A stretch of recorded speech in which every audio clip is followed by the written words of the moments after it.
honestly want to say this on the fucking record. If I had another kid, I might get a BBL. Like, I don't care.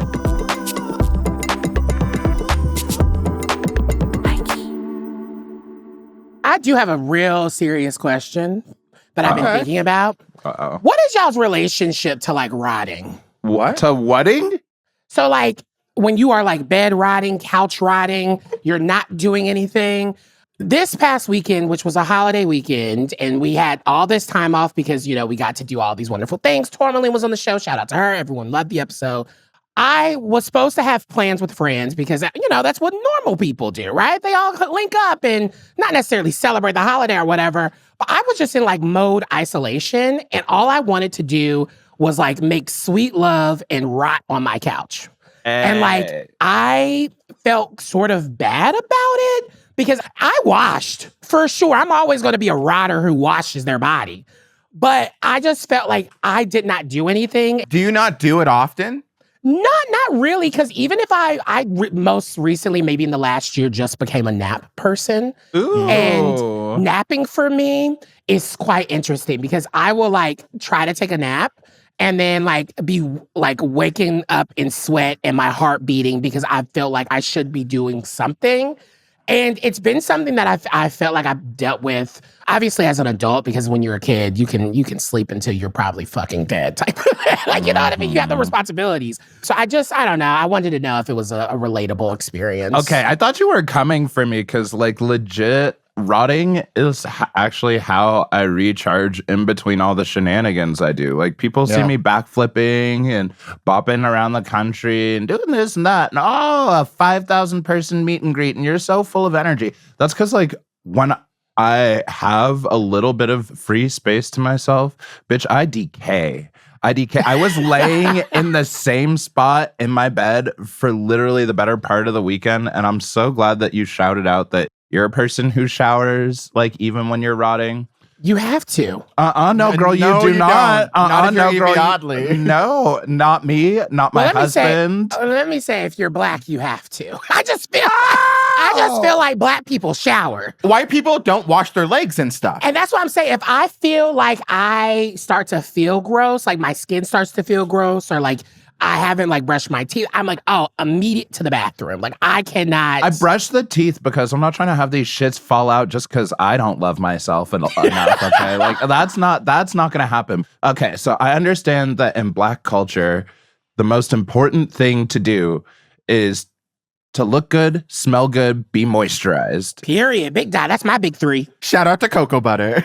My favorite compliment is getting told I smell good. Like, oh, please. Right. That's how you get this puss. Right? Like, oh, you smell delicious. Thanks. Let's fuck right now. Period. But the thing is, I feel like a lot of that is also this like, okay, maybe this is too deep, y'all, but like that, it's like performance. It's performance to show that like I'm worthy enough and look how shiny my skin is. Like, bitch, if white people are allowed to like walk around half of their lives secretly ashy as fuck, girl, I deserve one day just to smell like I smell. I don't think that's the equality Martin Luther King was talking about. And I actually want to take that off the record because everybody needs to be showering, moisturizing. And also, I judge white people who don't. And I think that's why there is such an ongoing kind of like joke about it culturally. Mm-hmm. I mean, it's you know, a little problematic when you think about it now. But like even in the South, like there was this thing when it rains.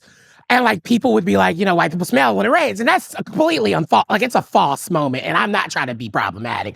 I'm just saying that's what black people would say at the kitchen table when it would be like, all right, now it's raining, stay inside. You don't want to smell like wet dog or something. Like it's a Southern thing that has always been a part of like cultural conversation when it comes to like Southern black people. But also sometimes it's true. Okay, I know we're not going to cancel. Not every white person smells like dog when they're wet, but there was one time when it was raining, crazy. My husband was outside. He came in and I was like, it's their hair.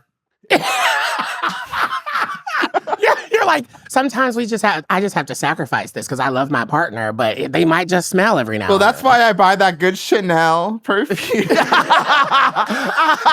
But my relationship to rotting, it's like I am great at rotting, but terrible at relaxing. Okay? And so I love a good rot. how else would I have caught up on Love Island to, be here with Ryan if I wouldn't have rotted and watched, No, bullying works. That's how you were going to do it. Bullying works. It sure does. Take that, Sierra. A whole nother story. But relaxing while I'm doing it, this is what I'm hearing from you, Ryan. It's the guilt and the shame. Yeah. For me, it's just like I don't relax. Working is how I relax. And so I might be watching a show, but I'm like checking my emails, but I'm like thinking about my proposal, but I'm working on a list. And that's where I feel like we're doing ourselves a great disservice. There's so much conversation around like rest and the power of rest and how rest is a right and it's important and it's critical.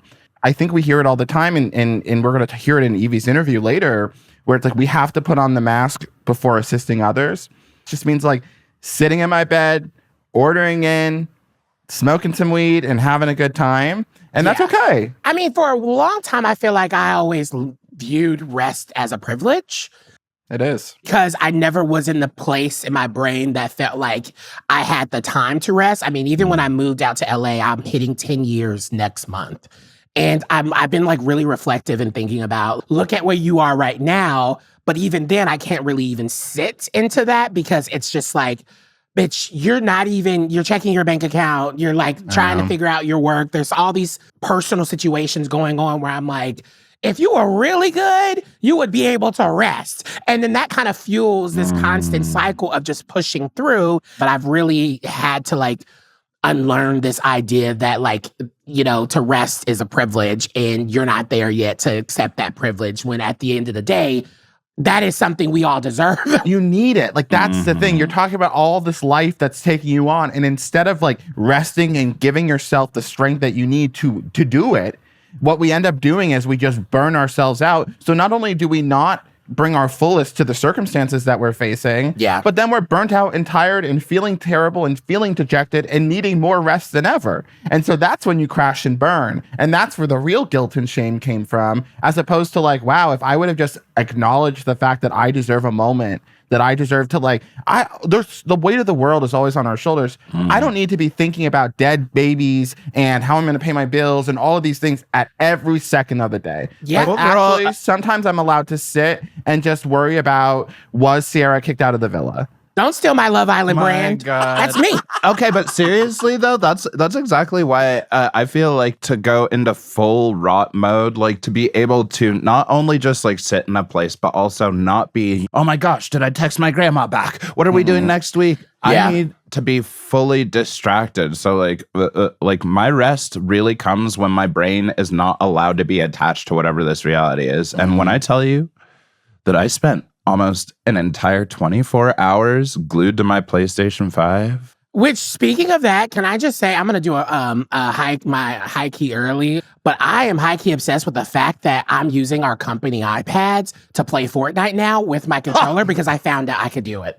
I am on the move. I am on the go. Anywhere I am connected to Wi-Fi, I'm playing Fortnite and I'm beating you hoes. It's been so fulfilling. Speaking of being like burnt out and everything, we've launched this full-on show and everyone has kind of felt the heaviness around that. And it's not like, our incredible producers and team are only working on our show. They got like 17 other shows. And I have literally never, I guess, worked for a company or been a part of a company that like actually tells people, all right, you need to like chill, take some time for yourself. Like, we value your talent and we want that to be like shown. We don't want you to lose your spark. And I felt like any place that I've actually worked, I feel like the company actually takes advantage of the fact that they see someone that is willing to like sacrifice themselves for them. And it's really important to acknowledge that that's not the space that we're in, and I'm able to actually see something different. Like, that's beautiful, because when I look back at my career, people for sure took advantage for the fact that I was probably the youngest one on the staff, and I was like hungry to learn and hungry to like move up. And yes, those are all really positive things about myself and how I feel like I've grown.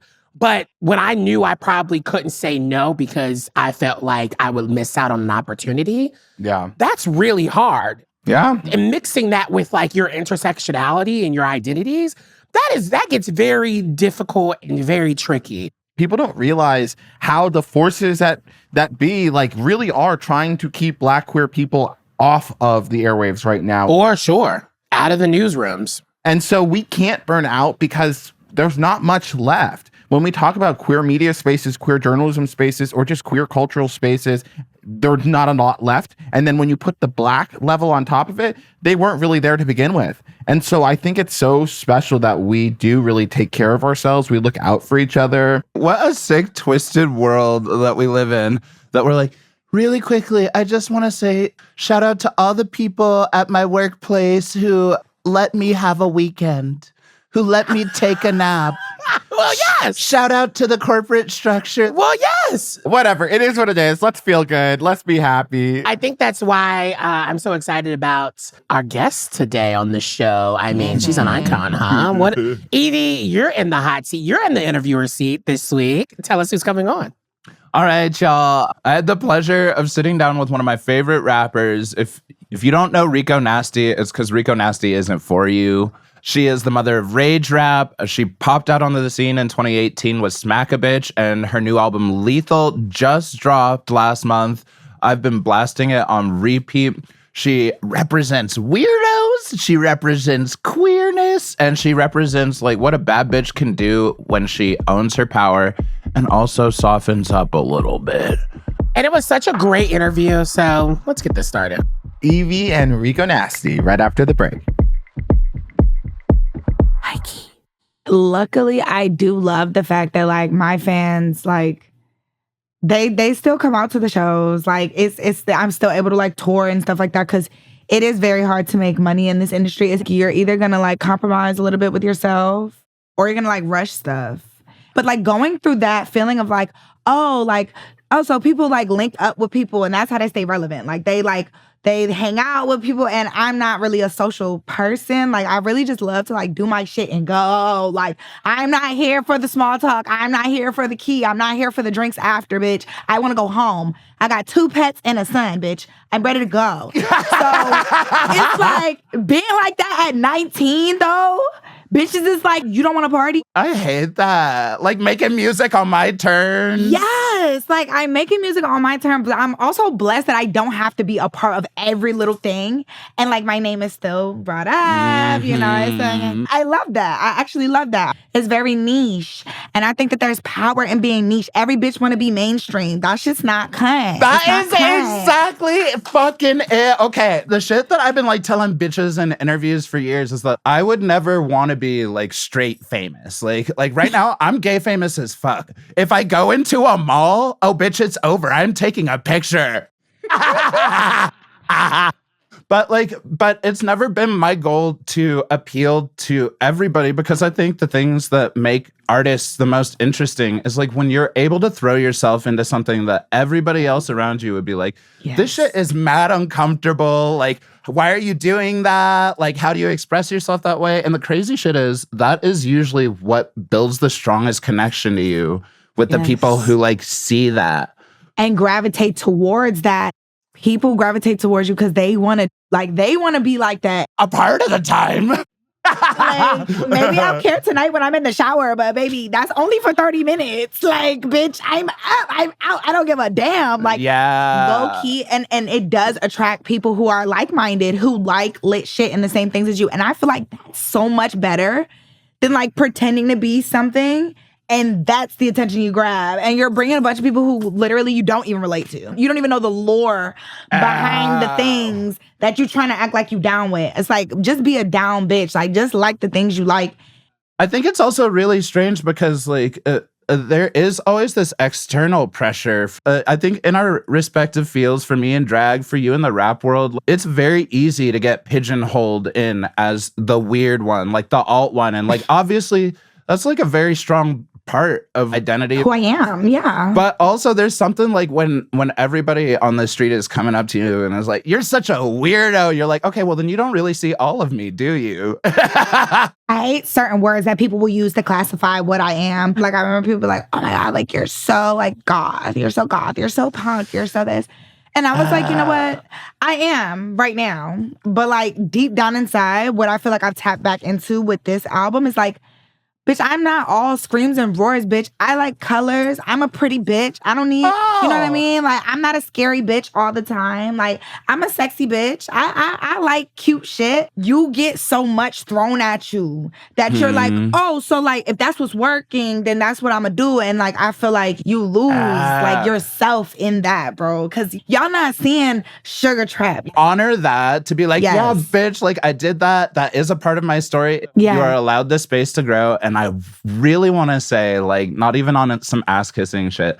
I think Lethal is probably my favorite album of you. Like, not only like, you know, feeding the people for what they know you for. In another interview, you said, I don't have to make the music for every mood. People who got into my shit for a vibe. It's important that you honor that that's a part of what makes you such a unique, radical bad bitch. Everything is not going to be Beyonce level. Girl! I listen to the Smiths. I listen to the drums. I listen to The Cure. I listen to Joan Jett. Like, that's what I listen to on a regular basis. They don't sing like Beyonce. No. Like, your voice is what it is because it's this beautiful instrument that was made to be the way it is. Yes, and I feel like at first, you hide behind what works. I'm hiding behind like, okay, I can scream. I can do that. Y'all love me for that. But like, I definitely feel like I can sing a little bit and I could carry a tune. And I damn sure can sing my own song. Like, you know. But it just gets to a point where like, you fight so many nerves of just like, oh, are they gonna like it? And then you definitely step back into my younger self. How it was like, I don't care if they like it, bitch. I like it, bitch. I felt good doing it. You feed off that monster inside you. Exactly. Well, and I think as an artist, they both feed you. Like, it's amazing to have people like be on board with what you're doing and, you know, to be shouting your praise and shit. To have people like, yes, like everything, mother, I'm gonna love you forever, whatever.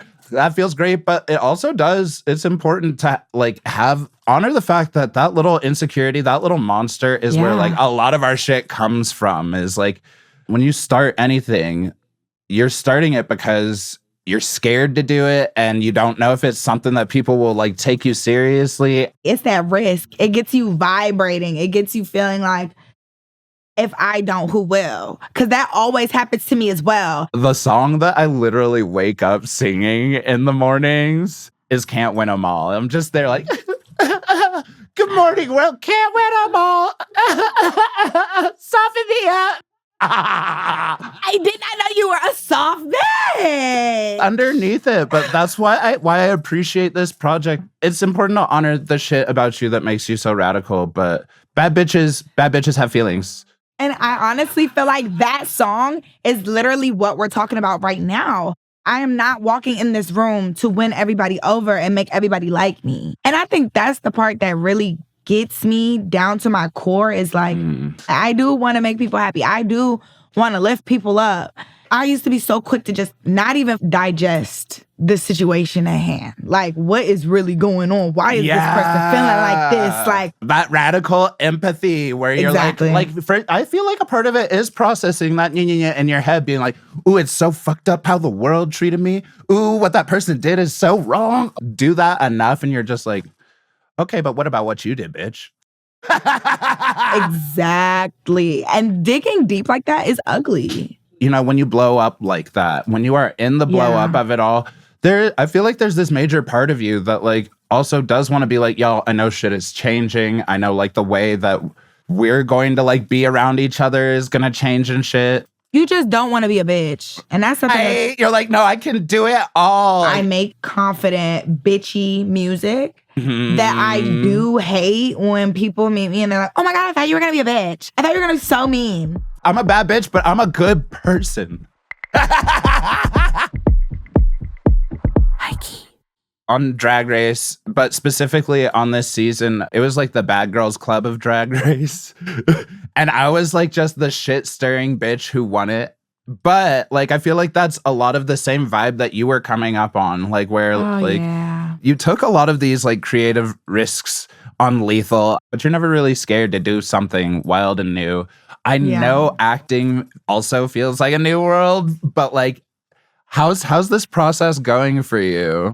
It's been going really good. You got to get up early as fuck, though. Oh, it's serious. That's for one. It's like real job shit.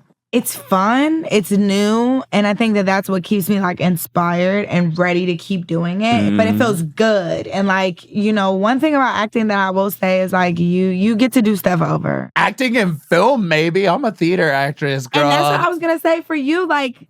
Being on Drag Race was probably insane because you can't hide your facial expressions and like the side conversations. That's like literally being mic'd up all fucking day. And it's kind of wild because there's so many things that you think you're going to be able to bring in there that you don't. Oh, yeah. Like when I thought that somehow, not even I was going to make you a funny character for that Snatch game, but that I was going to feel Rico Nasty bad bitch confident. That's the thing is I was blaring your music for years being like, oh my God, thank God I didn't have to smack a bitch today.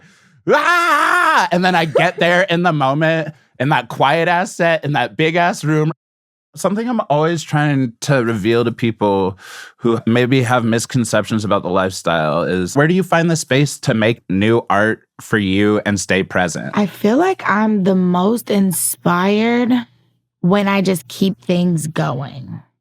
I try to write music every day, if not every other day. I mean, like, I'll write like a couple bars, couple lines. I'm not in here trying to make a whole fucking song. But if I think of something that's witty, or I like the conversation that I like had with somebody and it inspired me to feel some type of way, or even if somebody tells a story on TikTok that makes me like feel emotional and invoke something in me that feels like relevant, I might make a poem or something, and it's not always a song.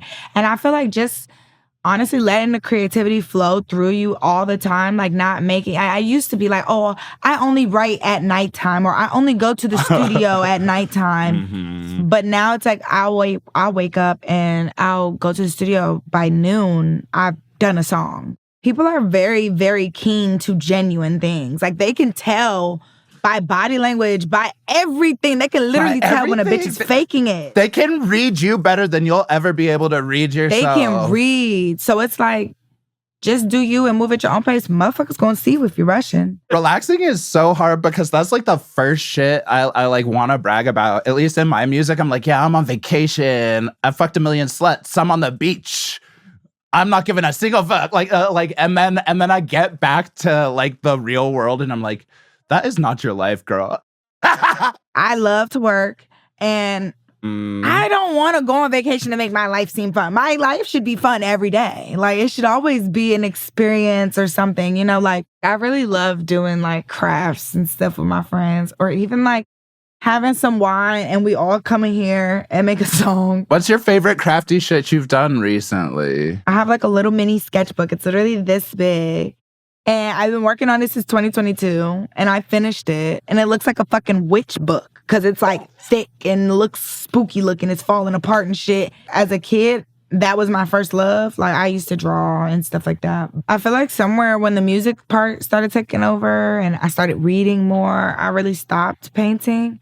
And now I feel like just relieving myself the pressure of working on some big ass canvas. I have so many sketchbooks lying around that I'll buy and I'll be like, yeah, I'm just a drawing a day like your teacher said. Like you gotta flex that muscle if it's like what you love. That's the thing. I hate when people are like, a drawing a day, a song a day. You know, with art, it's definitely like, oh, if you practice every day, you get better. But I also feel like art is something that just like, it flows through you. It just flows. See, I only have like 3 or 4 big half-finished paintings done because I can go in that like a meth head. Just be like, ooh, yeah, you're just gonna... bro, No, that's why big canvases scare me. And what's something that you told yourself realistically recently? Like, my dude, it's just a hobby. I like to build shit. I am venturing into like trying to like make my own furniture. And then I started doing these like Japanese book nooks and things that you can get on like TikTok shop and shit. And then I started looking at like architectural design, like bases where you can kind of like build your own stuff. And I was like, I love that. But it's like hot and the sun's out and it's like the higher you go, there's less air. Do you know the confidence? First of all, look at my fucking arms, but okay, do you know? Ripped as fuck. Whoa! Are your muscles bigger than mine? I don't know, babe. I'm doing the weighted vest. If you do your arms and you do your back, then your butt looks bigger. And that's really what I'm seeing. Like my butt is looking bigger. My waist looks smaller because I'm working out my arms and my back more.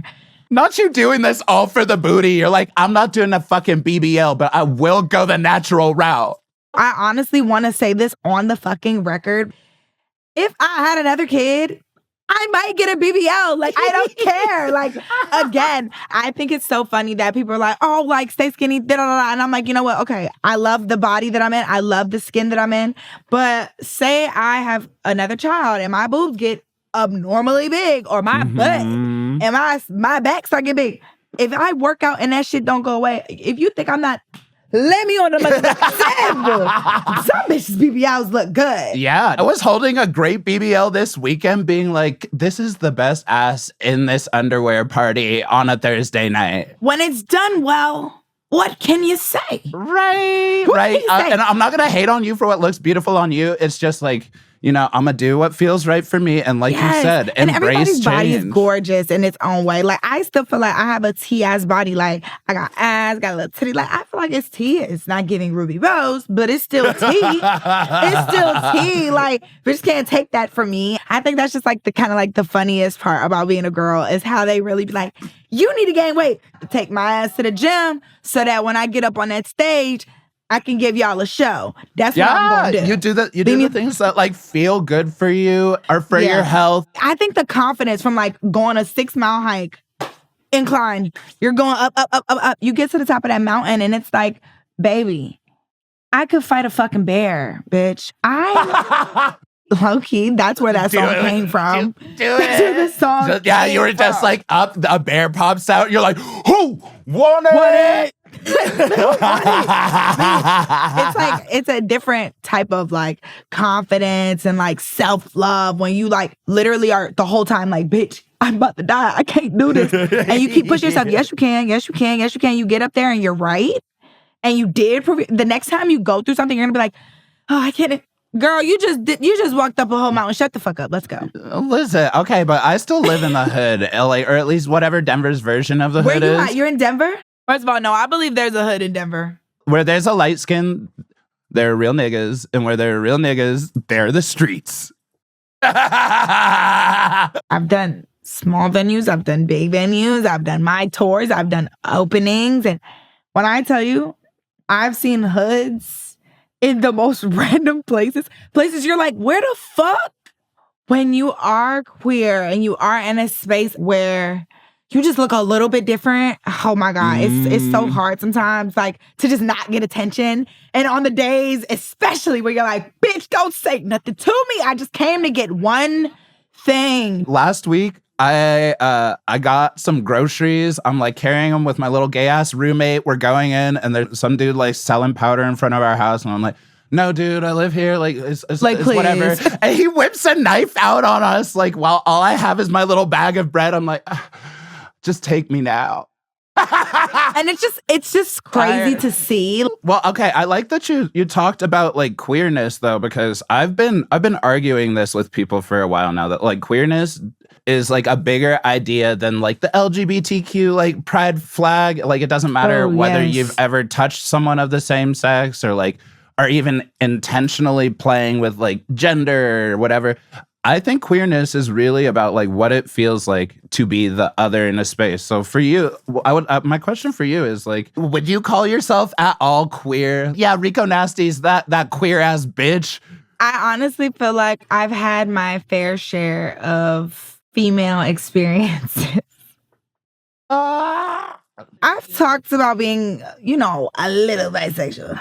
Oh yeah, enough. But I do feel like I don't rep my queerness in the way that my brothers and sisters do. Mm-hmm. And I feel like the ones that wear that shit on their sleeves, those are the ones that I always worry about, because I feel like people always see them and they are like so drawn to their confidence and so intrigued at like breaking them down that it's like I always feel the need to like protect my gay friends and just be there for them when I can. But like, honestly, I hate queer baiting. I hate when people are like, oh yeah, I'm gay. And it's like, yeah, you had like a couple girlfriends. Yeah, you kissed a bitch once. Me too, girl. Exactly. Like, that don't make you gay. So it's like, you know what I mean? You had a crush. Cool, bitch. There's people really dealing with like, oh my God, I have so many fans who are, you know, obviously like get put out for their queerness and get put out of spaces they were raised in, get put out of friend groups, get put out of religious groups, just getting like kicked to the curb. And I got a lot of that when I made the song Poppin'. That was my black sheep moment. That was the moment where I had a lot of people calling me weird. And I was like, and what? I'm weird and I stand alone. And it attracted so many people who went through that.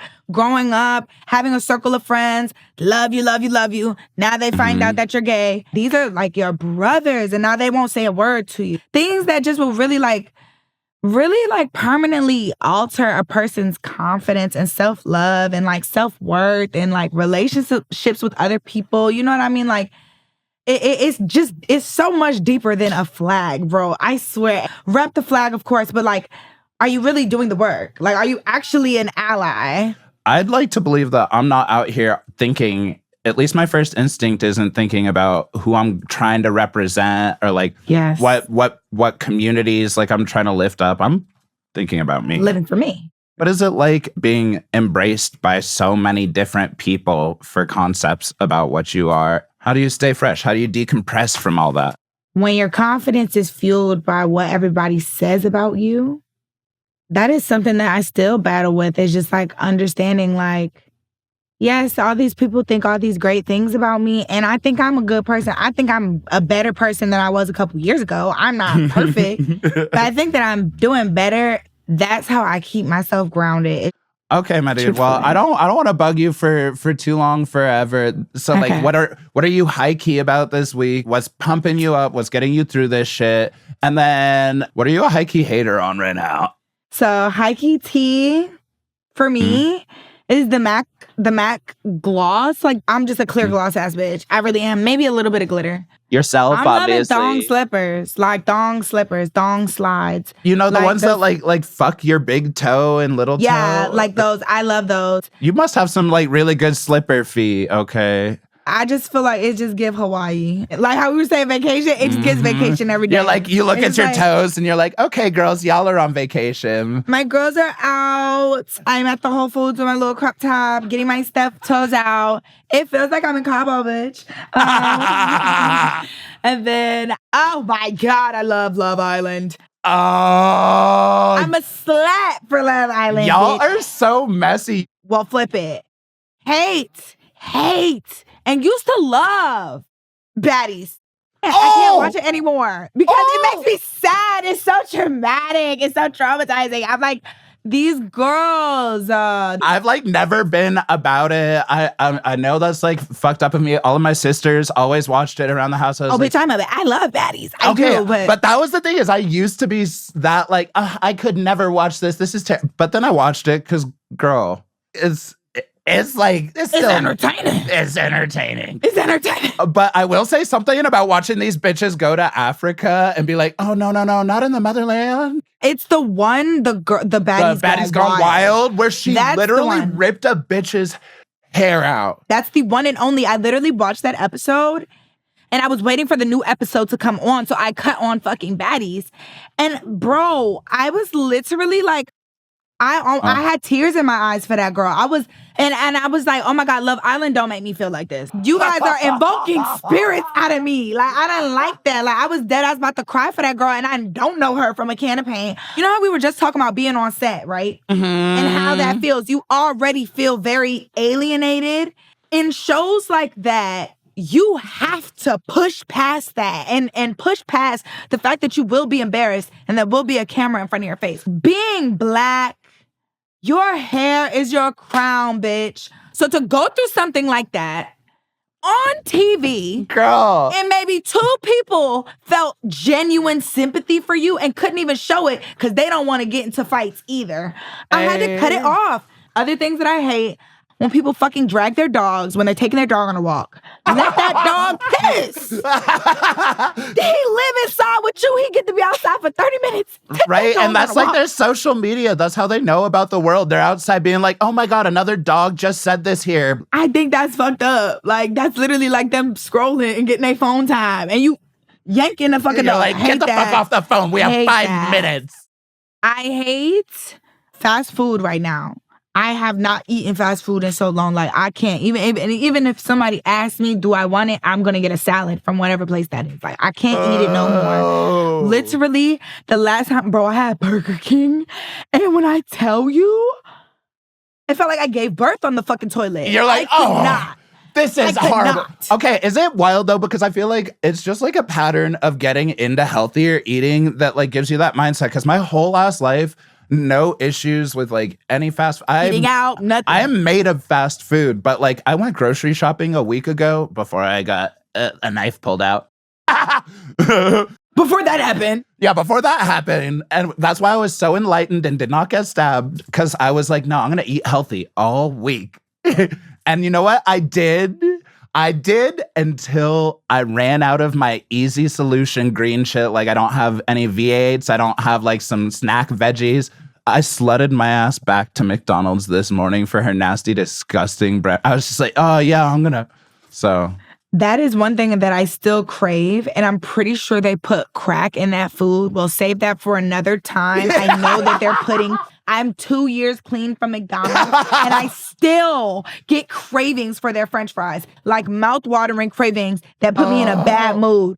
Well, you are not giving me very much hope for my addict future, I have to say. You are letting me know. You're going to keep relapsing because you're eating the big dog. If you get clean off McDonald's, get into Wendy's. They do have some dank salads, okay? I was a Wendy's worker. That was my first real job. Wendy's will fuck up a salad for good. That was your first real job? Mine was Popeyes. Okay. Rico, thank you so much for talking with me. This has legit been a pleasure. If I was a better Stan girl, I would cry, die, throw up on you right now. Listen to your new album, Lethal, you stupid bitches. I'm just so happy that I got to be a part of this and talk to you because I'm a fan of what you do. I love your looks, bitch. So this is just insane and very full circle. Like, hey, you hear that, bitches? Rico likes it. Yeah, you were my first time. I forgot to tell the people that I just lost my interview virginity. Really? Yeah, unless you count like talking to like hookups afterwards. I'm like, yeah, so what's your name? It's where you from? Thank you. I hope you have a delicious, healthy dinner and a hike. Go craft something. Go build a chair. You'll see my chairs. I'm going to be selling them. I'm going to send you one. Bye. Bye. HighKey. I have so many notes. Like I have notes on my notebook and I have notes on my phone. But like they're fun notes. Like I have the social moments. Like I'm very excited. Like there's so much in this that I'm like, oh my God. She was incredible. The way that Rico was talking with you, it's like some interviews you have to really work to get something out of someone. And some interviews, like the vibe is so there where you're like, oh my gosh, like this interview could have been done in 15 minutes because we already talked about so many incredible things. She was really fun to vibe with because I've watched her other interviews. Okay, I did my little bit of research going into this. I was in my kitchen literally air frying up some salmon while listening to this, and it was absolutely like fabulous. There was a moment, this is just a personal moment of me. I think you said nigga on the podcast for the first time. I did. I don't know, I kind of felt emotional, but I also was like, I don't think I've ever heard Yvie say nigga. And I was like, oh my God, like this is actually like, this is our pod. We can say nigga. Can we all say it on the count of three? Like, Can and One, will 2, 3. Nigga. Listen, I can and I will, my nigga. I can and I will. No, but I think one of the beautiful things to kind of start off with that I guess opened up for me was you both talking about there's power being like a niche. Yes. And also like everything doesn't need to be Beyonce level. I thought that was super interesting because I think oftentimes, especially when you're in this like content creator or you're being told you got to do this and that and the numbers really matter and all of the data and all the bullshit, it was really refreshing to hear like, I'm not gonna be this like mainstream like person. I don't even want to be that. But like I found my community and that's what matters. And I think that really resonated for me because there's just so much pressure that you can kind of really drown in when it comes to what this stupid industry stuff that we all are dealing with in different ways. And it was really refreshing to hear Rico kind of like continue to affirm the way that she's been her entire career. Like, being able to tour, I don't need to sell out stadiums. I'm not Beyonce. And it's refreshing to hear that. I was literally like shouting at the screen last night when I was listening to this, like so many times where I was like, exactly. I can be niche. I can have my own community. But I struggle with people pleasing. I know it's wrong. I know it's not right, but it's still something I struggle with. And I think those two things go hand in hand as well. What I really enjoyed about talking with her, she is somebody who has done things I never could in the capitalism ladder, you know. We're not making art so that you can get to the next level. And there's always this pressure on you that's like, oh, well, you're about to fall off, or like no one's gonna pay attention to you. And it's like, when I started painting my face, I didn't start doing that because I thought, because I needed a bigger paycheck, because I needed more people's eyes on me. And to be honest, every time I think of like Beyonce, who I love, she's my queen, we all know this, I think about the unachievable expectations of like Black excellence and how unfortunate it is to be like wrapped in another cycle, and how that's just another thing of white supremacy. It's like trapping us all to think like, oh, to be accepted and to be worthy, we have to like wear fucking blood diamonds and own Basquiat's. Like, that's just not the case, and that's not what I want. Even that our show has to be perfect. And it's like, we're not all working with Beyonce level resource here. Most Black folks aren't. Most people of color aren't. Most queer people aren't. What we're doing is like trying to make something for the people. And I think that's what's interesting about you, Yvie, as a drag artist. You know, I remember going to Diego Montoya, you know, he was making a $9,000 dress for Sasha. And then I was running over to Isley to get some $300 sunglasses. And that's like, that was cool. And that's one person's thing, but that's not what you are. Like, your drag isn't about that first. But that's why I feel like it's the difference between a July Leo and an August Leo. Like, I am for sure a Leo, but like, I just don't feel like I'm as a Leo as like an August Leo. Like, I also have my own imaginary feud with August Leos. You know what's funny is I've like never seen July Leos as real Leos. No, and that's a lot of people feel that way. A lot of people, and I feel like August Leos are Temu Virgos. That's so funny. My phlebotomist yesterday at the doctor. Please. But my phlebotomist, who is the person who draws blood from your arm, was a Virgo, and I thought she was a Leo because of her energy, but she was cuspy. And I think like we do, and Ryan, sometimes you give off a Cancer softness. For sure. But then you get really annoyed by more Cancer softness than the amount that you have, like mine. Do you know what I mean? That was beautiful. It was kind of poetic. I've never felt more seen in my entire life. It's by the way that you talk to me around certain circumstances. Yeah. Do you know what I mean? I've gone over the Cancer threshold because Ryan's like, stop. You're annoying me. I'm over it. Stop, Ryan. No one is talking about you. Nobody hates you. You hate everyone. Oh my God. Oh my God. Yeah. Yeah. Wow. I'm such an open book. I know. I could just see that you were so excited and filled with so much inspiration. And a lot of our listeners... You can hear it too. You could make hear so it. many excited noises. Like, ah! But so many people listen to it because they're inspired by Yvie, right? Like, that is where a lot of folks have come in. And then you listen to her talking about the types of music she's listening to. And you're like, oh, that's not what I expected. It was like a moment where you're like, oh, actually do meet your heroes. And your heroes can be your peers. And it can be reciprocal. That was actually one of my favorite things that like we delved into a little bit, was how important like collaborating is in her art form. Like, you have to like meet people, and we touched on it in the people pleasing. You have to meet people, you have to like have friends, you have to be surrounded, because ultimately, even if you're at home rotting all weekend, art is meant to connect you to others. It was just really rad to get to see somebody on like the same like wavelength as me. Somebody, I want to shout out real quick the fact that the whole reason like we even were able to get Rico on the show was just because I was really jazzed about her new album. Yeah, it was a HighKey moment, wasn't it? that was enough for us to be able to like start this really good conversation. And that in itself was only brought about because when I got on Drag Race in 2019, half of my tags were "you look like Brandon Rogers" and the other half were "you look like Rico Nasty."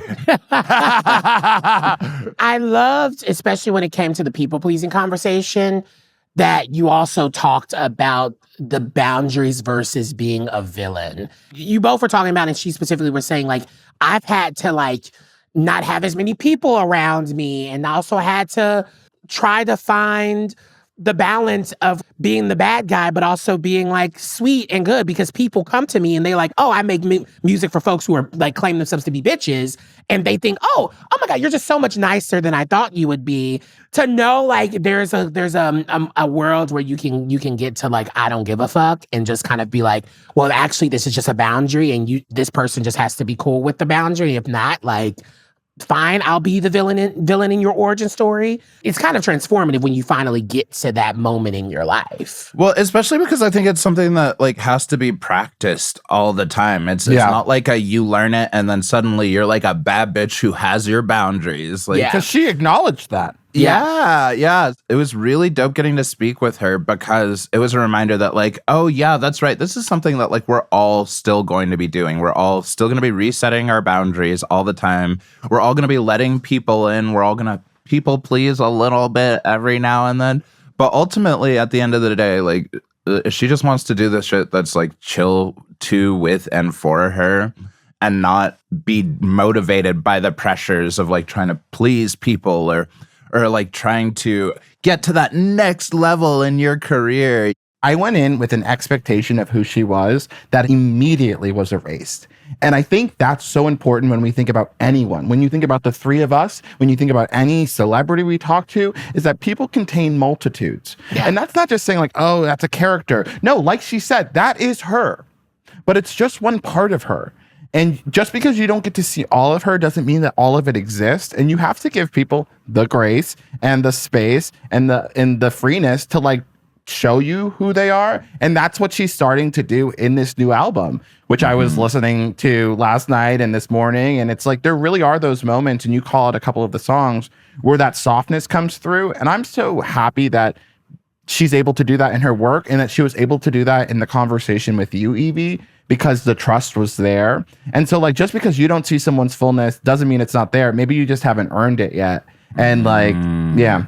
Can I also acknowledge, I love the accessibleness, and I don't even know if that's the right word for this, of the queer conversation, the queer baiting conversation. Like, there's something to me that I love about Black people because I feel like I've worked in so many queer spaces that lean into like the academia of talking about queerness and intersectionality, and they use all the fucking big words. But then when you really get around like kind of low-key like regular people, especially regular Black people, and like she's just talking about like queerness and hating to queer bait, and like talking about having queer experiences but not being queer in her, there's just something very special about that, and like hearing the accessibility of like, it doesn't need to be this highfalutin conversation, right? We don't need to be like naming, like academic texts when we're talking about like something that's just as simple as like wanting to be there for a community that you have seen goes through way more, and the privilege that you have and how you deal with that. Like, I don't know. I thought that was really, really interesting. Did that jump out to anyone else as well? It honestly made me want to do a big idea episode on cultural queerness as well, because to the point that Yvie was making, and then for her to kind of take it, but then also be like, a lady boy, I'm not, I'm not, I just flipped my wrist for the listeners. Yeah. And that's important, because I feel like for a moment, queerness was becoming really popular in society, and everyone and their mom was taking on this queer moniker. And it was hard for me to be like, oh, I'm so happy for you, when it's like, oh, you're taking up so much space that me and so many others that came before you have had to occupy in the past, in a way that was violent, in a way that was scary, in a way that was hard. Yeah. And now you get to come in and wear it like it's this cape. And as we're now seeing queer identities be eradicated, it's like, oh, interesting. And this is not by erasure. Like, we got to get into this at some point. But it's like, so-and-so's not dating girls like she said she was. No. Oh, now you're not using they, them pronouns anymore. Oh, and it's like, I'm glad that my identity was a cute costume for you. And she wouldn't go there. And I was real thankful for that. I was too, especially because I was just trying to be like, yo, like, would we chill at a gay club ever? Like, could we? Yeah.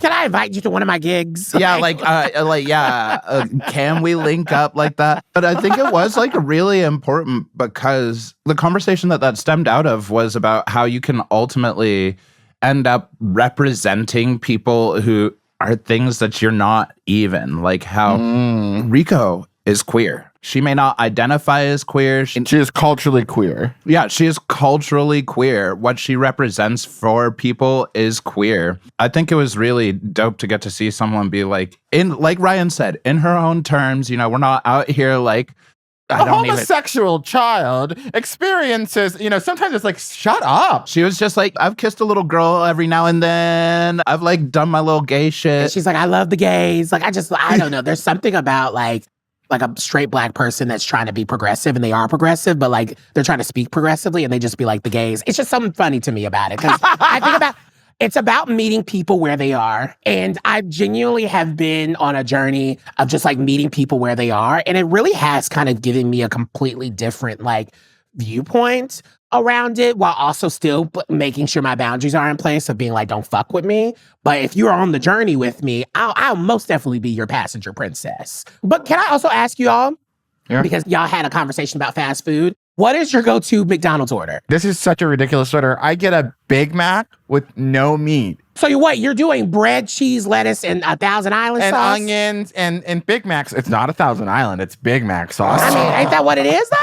That's what every special sauce is. They're like, oh, yeah, we got our own special sauce, bitch. You just put a little more orange in it. I really only eat McDonald's like when I'm at the airports on the, you know, like gigging in that life, knowing that my ass is not probably going to eat another meal in the next 24 hours.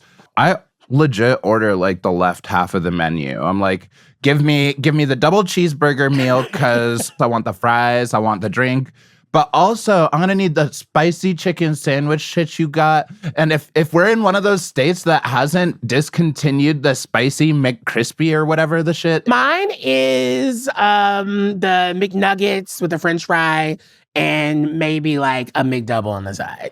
Ooh, okay. On the side. Yeah, like just a whole McDouble on the side. Me hearing it out of my mouth made me be like, big bag, big bag.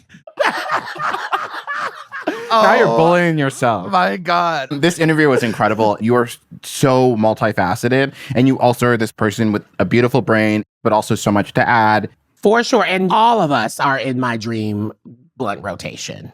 Oh, so I know, like maybe we need a cute blunt rotation episode with some of our highest HighKey past guests one day. Actually, when we're doing like recaps of like all of our guests, maybe that's what we name our thing. Our guests are like just playing things. Our dream blunt rotation. The rotation. All of our guests who have been on our show. I like that. You know, that's kind of cute. Okay. All right. We'll be back. We got our HighKey coming up next. HighKey. I'm going to go hit the dream blunt. HighKey. It's time for our HighKey moments of the week. Ryan first. Ryan. I will say my first HighKey is I'm super excited that Big Brother is coming back. Mm-hmm. Another reason to be completely captivated by my television and not want to make any social plans because I'm just only watching Big Brother. I go from Love Island to Big Brother. Like, that's my summer. That's literally my summer. But my real HighKey is shout out to after 4 long years after an album that a lot of people say was not her best. Lorde has officially entered back into my ears and playlists. She just released Virgin a couple weeks ago. Lorde has been on this like journey with this album of talking about like her gender fluidity and also like her relationship to her mother on Favorite Daughter, which is one of my favorite songs on this album. There was a lot of expectations on what she was going to do next, especially after like the big summer moment with her and Charlie XCX. And I think that was actually just a little insight of what we were going to expect into like this larger product that is Virgin. And it's just so good. Honestly, It might be one of my favorite albums of this year so far. Wow. And I'm like a creature of habit when it comes to music. Like I love finding out about new artists. But once I really love something, I'm kind of stuck to it for like the next 3 months. I'm just like strictly listening to like Lorde right now. And I'm so obsessed. HighKey living for it. I just think it's amazing because that album cover is going to introduce so many snobby little stuck-up faggots to pussy for the first time. Ow! You mean I have to look at pussy if I want Lorde's album? And then they're going to have to face their fears and realize we all got holes, bitch. I just mind you can't even see anything. Maybe we'll see twinks move away from the hatred of pussy. You're licking assholes and you want to come over here. Get out of my face. I don't like all the misogyny in the queer community, and that is one instance. So thank you, Lorde, for doing the Lord's work. I'm so high-key about King of Drag. It's like we're like 3 or 4 episodes in at this point. Number 1, there are some really fantastic kings on that show. Mm-hmm. And number 2, there's some really crunchy kings on that show. Yes. Number 3, that is exactly what the fuck our community is. Like, have we literally been in Drag Race world so long that we forgot what it looks like when some scrappy queers decide to start a project for themselves? Yeah. Yes. It is so beautiful for me to watch TV where not only am I watching drag excellence, like shout out Molasses, shout out Big D, my kings right now. It's also so fucking important to see actual people doing actual things that you can see in real spaces, you know? It's like that Marsha P. Johnson letter from last week, where she's like, do you really want to get free faggots? If you do, then you gotta support all the things, not just the girls who are putting $150,000 on a stage. I think that's also why we love that first season of Drag Race that premiered on Logo all those years ago, right? Like, it was the lighting. It was like the very much like startup energy of it. Like, oh my God, I don't know what this is, but it's raw, it's unfiltered, it's everything that we need. And then we watched it unfortunately become what it is today, which, you know, in some ways it's still good, but it's just a lot. Like, I still am a firm believer of like your entire like Drag Race package should not be more than like the grand prize that you're like actually winning. It's kind of wild when you really think about it. But these people are trying to become A-list stars. It's like, it's hard because I respect Drag Race for what it is. What I don't respect is the folks who don't know that there's anything beyond it. And so they go to a drag show and they're like, what the hell is this? Exactly. And they ignore all the local bitches to like hand some ruse skank who is not going to remember you, is not really going to be thankful for it. $1, like, girl. They don't need it. I'm not saying don't give me money at my shows, because obviously you fucking better.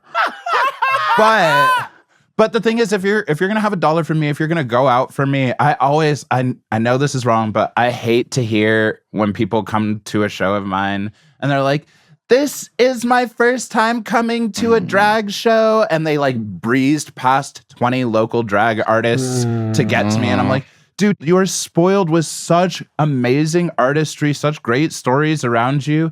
And if you don't like the fact that that they don't look like the Drag Race girls or whatever, maybe it's because our community should actually start supporting our community. These are the same people who are not listening to anyone that's not on top 40. And so if you only see things as this hyper commodified, must exist under capitalism thing, no, these are artists. Drag is an art form, and one that was built in rebellion.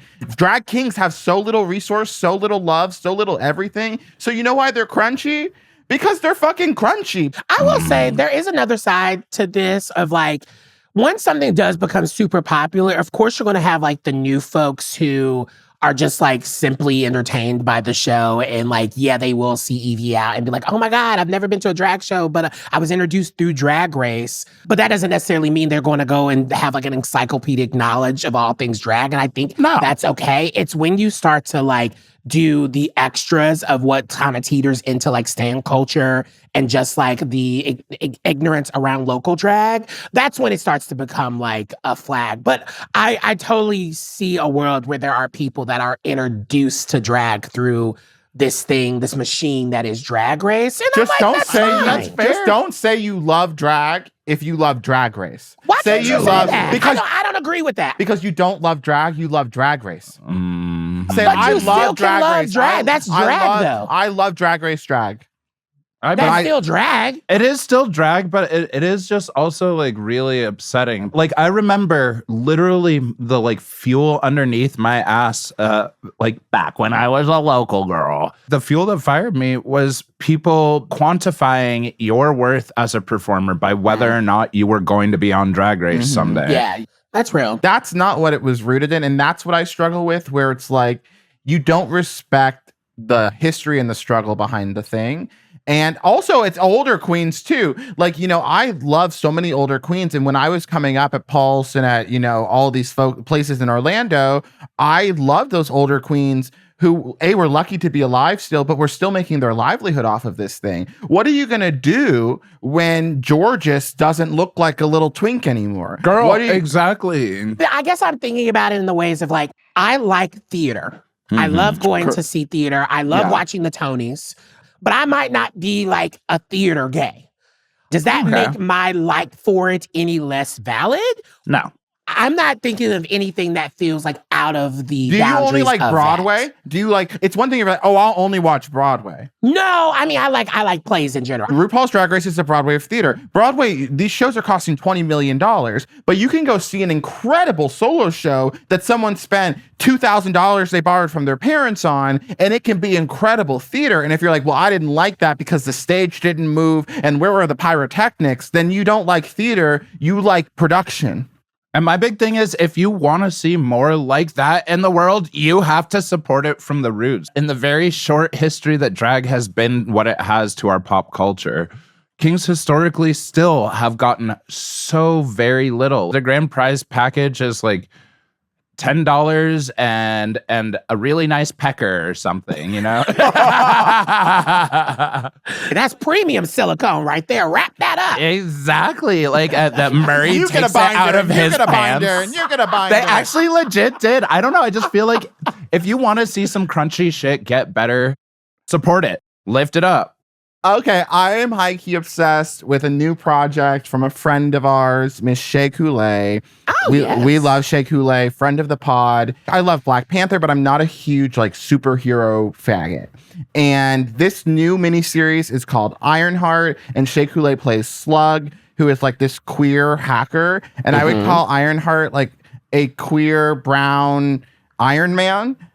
Even though she's not necessarily queer, but she's queer-coded. And Exactly. I do think she's hiding a strap in her Iron Man suit, for sure. They tried to force a relationship with somebody, or like energy, and I was just like, please. Exactly. I'm just so excited to see queer people, non-binary people, drag queens step into roles that build power for them, because that hasn't always been easy. Like, I remember when I was managing Sasha, I was like, well, I was trying to get her front row at like New York Fashion Week shows, and I was trying to all these different things, and they're like, well, is she coming in drag? And I was like, no, because she's a human, like I wanted her to show up in designer garbs and a look and an aesthetic, like, and build this character outside of everything. And I think that Shea has been able to do that in a really interesting way. She's building this mainstream power for herself.